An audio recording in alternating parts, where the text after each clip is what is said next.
प्रतिनिधि आपके साथ मैं हूं चारुल शर्मा। इस वक्त की बड़ी खबर, संजय सिंह की जमानत पर फैसला सुरक्षित रख लिया गया है। दिल्ली हाई कोर्ट ने फैसला सुरक्षित रखा है। शराब नीति मामले में जेल में बंद है संजय सिंह। आम आदमी पार्टी से राज्यसभा सांसद संजय सिंह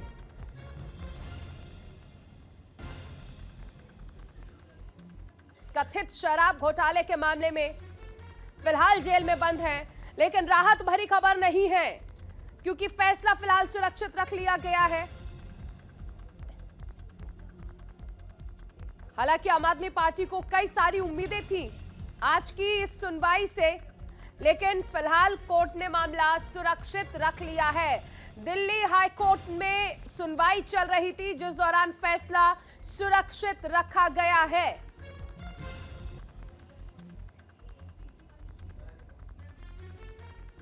फिलहाल जेल में ही रहना पड़ेगा संजय सिंह को। दिल्ली हाई कोर्ट ने फैसला सुरक्षित रख लिया है। कथित शराब नीति। ब्रेक के बाद स्वागत है आपका। एक बड़ी खबर आपको बता दें, ज्ञानवापी मामले में बड़ा फैसला आया है। हिंदू पक्ष को तहखाने में पूजा की इजाजत मिली है। इस वक्त की बड़ी खबर, व्यास जी के तहखाने में पूजा की इजाजत मिल गई है हिंदू पक्ष को। जिला मजिस्ट्रेट ने प्रबंध कराने का आदेश दिया है। 7 दिन का वक्त दिया है। 7 दिन में तैयारियां पूरी करने के लिए कहा है ताकि 7 दिन के बाद हिंदू पक्ष वहां जाए और पूजा अर्चना कर सके। व्यास जी के तहखाने में पूजा की इजाजत मिल गई है हिंदू पक्ष को। हिंदू पक्ष के वकील विष्णु शंकर जैन ने फैसले का स्वागत किया और खुशी जाहिर की है। हिंदू संगठनों में खुशी है इस फैसले के सामने आने के बाद। हाल ही में 22 जनवरी को रामलला विराजमान हुए हैं और उसके बाद ये भी एक बड़ी खबर है जो कि काशी से आई है। ज्ञानवापी मस्जिद को लेकर जिस तरह से मुस्लिम पक्ष ने दावा किया था, अब इस मामले में क्योंकि लगातार हिंदू पक्ष कह रहा था कि यहां पर विश्वेश्वर जी की पूजा अर्चना करनी है, इजाजत मांगी जा रही थी, उसके बाद जो सर्वे कराया गया उसमें हिंदू पक्ष के लिए एक अच्छी खबर आई और ये माना गया उस सर्वे में, एएसआई के सर्वे में, कि दरअसल हिंदू मंदिर को तोड़कर मस्जिद बनाया गया था। अब फिलहाल एक बड़ा अपडेट यह है कि पूजा की इजाजत दे दी गई है। मैं ये कहना चाहता हूं, जो जस्टिस के एम पांडे ने राम मंदिर में 1 फरवरी 1986 को ताला खोलने का आदेश दिया था, मैं आज के इस ऑर्डर को उसी की तुलना में देखता हूं। ये इस केस का टर्निंग पॉइंट है, बहुत ऐतिहासिक ऑर्डर है और जो एक सरकार ने अपनी पावर का दुरुपयोग करते हुए हिंदू समाज की पूजा पाठ रोकी थी, आज कोर्ट ने उसको अपनी कलम से रेक्टिफाई किया है और वहां पे पूजा पाठ के आदेश का कोई लिखित आदेश नहीं था। आज भी कोई रिटर्न ऑर्डर किसी भी गवर्नमेंट के पास नहीं है कि वहां पे पूजा पाठ कैसे रोकी गई। खुशी है हम लोग को कि हम लोग को पूजा पाठ का अधिकार मिल गया और 7 दिन के अंदर हम लोग चाहते हैं कि हम लोग वहाँ पूजा करने जाएं। वो जरूरी था क्योंकि उसी में तो सारा चीज मिला था। उसी में विष्णु जी और शंकर जी और राम जी, हनुमान जी, जितने मूर्तियाँ थे सब व्यास जी के तहखाने से मिली थी। शिवलिंग में व्यास जी के तहखाने से मिला था, इसीलिए सबसे पहले पूजा का अधिकार हम लोग को व्यास जी के तहखाने से उठाना चाहिए था। 1 हफ्ता में पूरी तैयारी हो जाएगा। हम लोग पूरी तैयारी कर लेंगे। जिला प्रशासन, जिलाधिकारी से मिलके हम लोग पूरी तैयारी कर। 1993 में उससे पहले पूजा पाठ होती थी। तत्कालीन सरकार जो मुलायम सिंह की सरकार थी उसको लोहे के पट्टिका से घिरवा करके अब पूजा बंद कर दिया बिना किसी सक्षम न्यायालय के आदेश के। एक उसमें मुकदमा दाखिल किया गया, उसमें 2 रिलीफ मांगे गए। पहला रिलीफ मांगा गया, व्यास जी के तहखाना के दरवाजे खिड़की टूटे हुए हैं, जर्जर हैं और है ही नहीं दरवाजे खिड़की, बाकी ठीक नहीं है। उस पर अब अंजुमन इंतजामिया बलात् कब्जा करने पर आमदा है, उसको रोका जाए और उसको जिलाधिकारी को रिसीवर नियुक्त कर दिया जाए। कोर्ट ने 17 जनवरी 2024 को आदेश कर दिया और 24 जनवरी 2024 को जिलाधिकारी ने अपने कस्टडी में ले लिया उसको। पुनः हम लोगों ने दूसरी प्रेयर के लिए, दूसरी प्रार्थना के लिए बल दिया। कल कहा 30 जनवरी को कि हम लोग पूजा पाठ प्रारंभ करा दी जाए, चूंकि वो प्रार्थना पत्र 9 अगस्त स्वीकार कर लिया गया, उसमें सरकार रिलीफ पर कोई आदेश नहीं हुआ। तत्कालिक सरकार ने उसको, कोर्ट ने मांग थी कि उसको जो है तहखाने में पुनः पूजा पाठ करवाया जाए। उनके जो वंशज जो हैं शैलेंद्र कुमार व्यास की तरफ से हम लोगों ने दाखिल किया था, जिस पे कोर्ट ने सुनवाई के बाद रिसीवर 17 दिसंबर को रिसीवर नियुक्त कर दिया था जिलाधिकारी को, और आज जो है पूजा पाठ का अधिकार जो है आज दे दिया गया कि वहाँ जितने भी हिंदू धार्मिक क्रियाकलाप हैं, पूजा पाठ है, उसको पुनः बहाल किया जाए और 1 सप्ताह के अंदर जिलाधिकारी जो रिसीवर हैं उनको कंप्लाइन करने का माननीय कोर्ट ने आदेश कर दिया है। जिला मजिस्ट्रेट एवं विश्वनाथ मंदिर न्यास से व्यवस्था बनाकर वहां पर पुजारियों की नियुक्ति की जाएगी और भगवान के नियमित पूजा का आज अधिकार न्यायालय ने दिया है, वहां पूजा पाठ होगा। देखिए, बहुत ज़्यादा खुशी की बात है, बहुत ज़्यादा खुशी की बात है, क्योंकि जो ऐतिहासिक भूल हुआ था बरसों पहले उसका अब निस्तारण निकल रहा है। अब पूजा पाठ का अधिकार भी हम लोग को मिलने को है, तो इससे बढ़ के खुशी की क्या बात है। जो बंद था वो अब होने जा रहा है, तो इससे बढ़ के खुशी क्या होगी। आज हम लोग जो माननीय जिला जो डॉक्टर ए के विश्वेश जी के फैसले से काफी उत्साहित है। एक विश्वेश विश्व यानी शंकर भगवान, एक शंकर ने दूसरे शंकर के लिए मार्गदर्शन पूजन का मार्ग प्रशस्त किया। ज्ञानवापी मामले में जिला अदालत ने बड़ा फैसला दिया है। अदालत ने हिंदू पक्ष को व्यास तहखाने में पूजा करने की इजाजत दे दी है। इसे लेकर हमारे सहयोगी अभिनव पांडे ने समाज कल्याण मंत्री असीम अरुण से खास बातचीत की।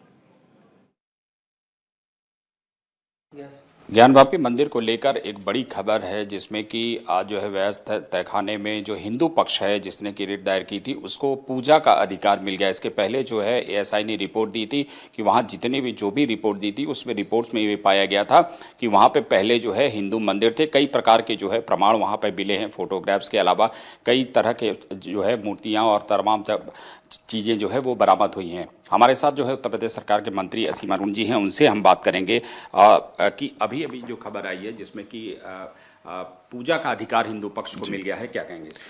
ये बहुत ही स्वागत योग्य फैसला है।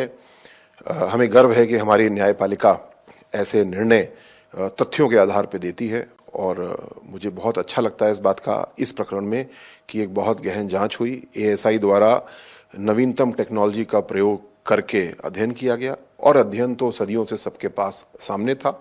ये चीज़ पुस्तकों में लिखी थी, इतिहास में थी, और ज्ञानवापी मस्जिद परिसर की ही एक दीवार जान के ऐसी छोड़ दी गई थी जिससे कि स्मरण कराया जा सके कि ये मंदिर था।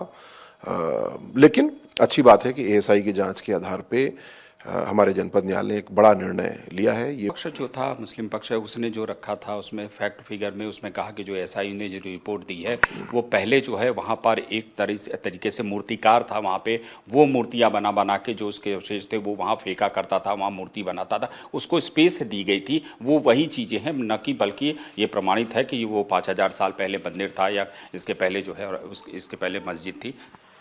ये डिफेंस उन्होंने लिया था, लेकिन न्यायालय ने उसको स्वीकार नहीं किया होगा जैसा दिख रहा है। और जितना हम लोग समझ रहे हैं, जो एएसआई की रिपोर्ट के आधार पे न्यूज़ अभी तक हम लोगों ने देखी है, स्पष्ट रूप से ये कोई मूर्तिकार का एक छोटा मोटा आयोजन नहीं था। जो रिपोर्ट वहाँ पे है कि एक बहुत बड़े विशाल मंदिर की नींव वहाँ पे पाई गई है। मंदिर के जो अवशेष, जो पूजा पद्धति हिंदू धर्म की है, सनातन धर्म की है, उसके अनुसार वहाँ पे मूर्तियाँ कुछ खंडित कुछ अखंडित पाई गई हैं।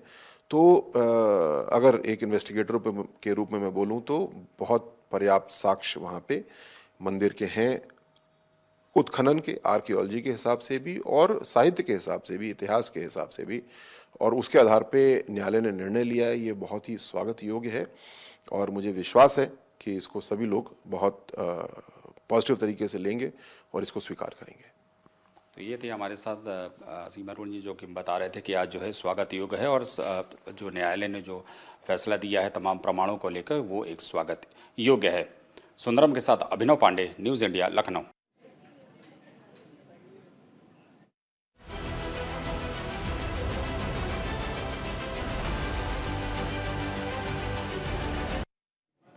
चलिए आगे बढ़ते, एक बड़ी खबर आ रही है। ईडी की रडार पर हैं झारखंड के सीएम हेमंत सोरेन।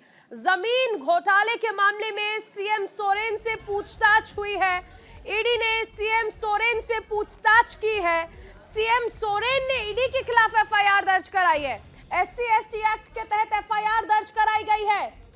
ईडी की टीम ने जिस तरह से दिल्ली स्थित आवास पर छापेमारी की थी, इसको लेकर सीएम सोरेन ने एफआईआर दर्ज कराई है। बड़ी खबर, SC/ST एक्ट के तहत FIR दर्ज कराई गई है। झारखंड के मुख्यमंत्री द्वारा ईडी के खिलाफ ये FIR दर्ज की गई है। वहीं ईडी की जो पूछताछ थी मुख्यमंत्री हेमंत सोरेन से, वो पूछताछ भी खत्म हो गई है और इसी के साथ उनका ये संशय भी समाप्त हो गया है, जिसमें उन्हें लगता था कि ईडी जिस दौरान पूछताछ करेगी उन्हें गिरफ्तार कर लिया जाएगा।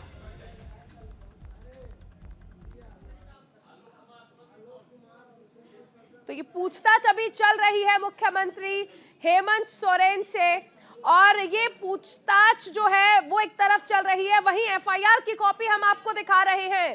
जमीन घोटाले के मामले में CM सोरेन से पूछताछ हुई है। कंचन हमारे साथ जुड़ी हुई है। कंचन, देखिए सवालों का सामना कर रहे हैं मुख्यमंत्री हेमंत सोरेन। जी बिल्कुल, देखिए ईडी की पूछताछ उनसे जारी है और इसी के बीच में एक बड़ी खबर निकल कर आई है। हेमंत सोरेन ने ईडी के अधिकारियों के खिलाफ उनके दिल्ली स्थित पर जो उन्होंने ईडी ने रेड मारी थी उसको लेकर FIR दर्ज कराई है। FIR में कहा गया है कि उनकी छवि को खराब करने के लिए ईडी इस प्रकार से कर रही थी और उनके यहाँ से कोई कैश नहीं लिया गया, कोई BMW कार जब्त नहीं की गई है।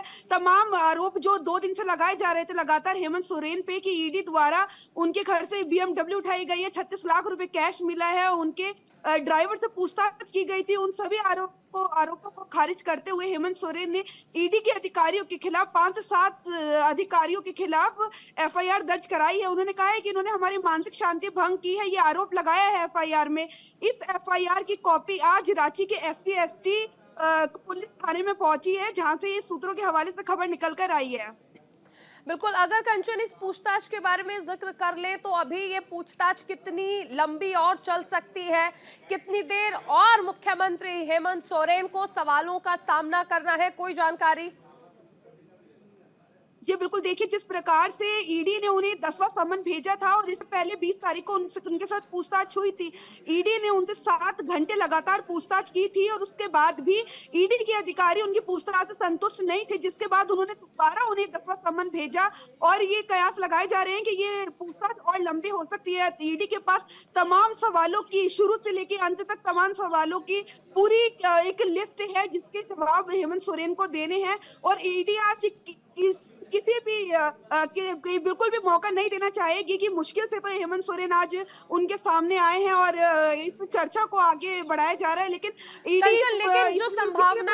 जो संभावनाएं बनी हुई हैं, जो आशंकाएं CM सोरेन के जहन में थी कि ईडी जब पूछताछ करेगी तो गिरफ्तार भी कर सकती है, इसी को लेकर बैठक भी उन्होंने की। कल्पना सोरेन को लेकर भी कहा गया कि उन्हें मुख्यमंत्री बनाया जा सकता है, ऐसी संभावनाएं कुछ नजर आ रही है क्या?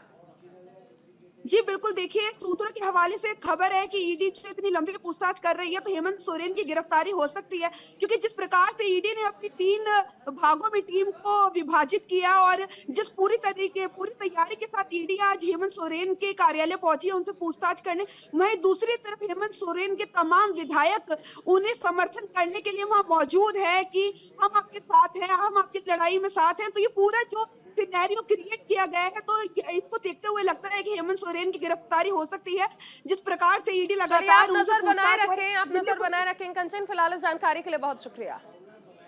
चलिए आगे बढ़ते, एक बड़ी खबर, CM केजरीवाल को ईडी ने 5वां समन भेजा है। शराब घोटाले के मामले में पूछताछ के लिए ईडी ने एक बार फिर से बुलाया है। इस वक्त की बड़ी खबर आपको बताई जा रही है, ईडी ने एक बार फिर से CM केजरीवाल को समन भेजा है और पूछताछ के लिए बुलाया है।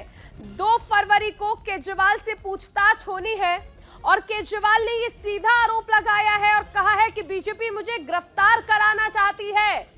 चुनाव से पहले ये एक बड़ी आशंका दिल्ली के CM अरविंद केजरीवाल की ओर से जताई गई है कि बीजेपी मुझे गिरफ्तार कराना चाहती है। शराब घोटाले के मामले में पूछताछ होनी है।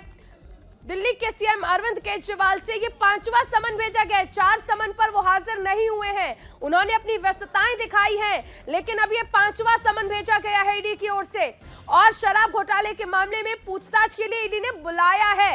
2 फरवरी की तारीख मुकर्रर की गई है, केजरीवाल को पूछताछ के लिए हाजिर होना है। इस बीच ये आशंका सहयोगी आनंद कुमार हमारे साथ जुड़ गए हैं। आनंद, देखिए, एक तरफ हम देख रहे हैं झारखंड में भी मुख्यमंत्री की ओर से यह आशंका जताई गई कि ईडी गिरफ्तार कर सकती है। इधर दिल्ली के मुख्यमंत्री केजरीवाल को समन भेजा गया, उन्होंने भी यही कहा कि मुझे गिरफ्तार किया जा सकता है। जी बिल्कुल, अगर आप दोनों मामले देखें तो दोनों में कहीं ना कहीं करप्शन यानी भ्रष्टाचार का ही आरोप लगाया गया और यही कारण है कि ईडी एक के बाद एक सम्मन खुद हेमंत सोरेन को भी भेजा गया था। तो लगभग 10 सम्मन हेमंत सोरेन को भेजे जा चुके थे, उसके बाद अब पूछताछ का दौर जारी है और वही बिल्कुल लगभग एक साथ आप कह सकते हैं 5वां सम्मन दिल्ली के मुख्यमंत्री अरविंद केजरीवाल को, जो कि आम आदमी पार्टी के संयोजक भी हैं, उनको भी भेजा गया है। तो आप समझिए चीजों को लेकर कहीं ना कहीं ईडी भ्रष्टाचार को लेकर जांच कर रही है। अगर आम आदमी पार्टी की बात की जाए तो कहीं ना कहीं नीति में तथाकथित घोटाले जो कि मनी लॉन्ड्रिंग का मामला है, उसको लेकर तमाम चीजों की जांच पड़ताल का दौर अभी जारी है और यही कारण है कि आम आदमी पार्टी के कई बड़े नेता मनीष सिसोदिया, संजय सिंह अभी तक जेल में हैं और सत्येंद्र जैन की अगर बात की जाए तो वो हेल्थ ग्राउंड पे बाहर आए हुए हैं। लेकिन कहीं ना कहीं ईडी चाहती है कि इन तमाम चीजों को वेरीफाई किया जा सके और चीजें स्पष्ट हो सके, जिसके चलते 5वां सम्मन अब दिल्ली के मुख्यमंत्री अरविंद केजरीवाल को जारी कर दिया गया है। उनको 2 फरवरी को ईडी ने पूछताछ के लिए बुलाया। आनंद, अब से पहले जब भी समन भेजा गया, 4 समन भेजे गए, लेकिन सीएम केजरीवाल किसी पर भी मौजूद नहीं रहे हैं, इसलिए और ज्यादा आशंकाएं बन रही हैं कि क्या इस बार वो शामिल होंगे या नहीं, सवालों का सामना करेंगे या नहीं। फिलहाल इस जानकारी के लिए बहुत शुक्रिया। चलिए आगे बढ़ते हैं। सीएम भगवंत मान जिलों के डीसी से कर रहे हैं मीटिंग, जिलों में डेवलपमेंट प्रोजेक्ट की जानकारी लेंगे, भविष्य को लेकर रणनीति पर भी चर्चा की जाएगी। सरकार के सीनियर अधिकारी भी मौजूद रहेंगे। सीएम मान जिलों के डीसी से मीटिंग कर रहे हैं।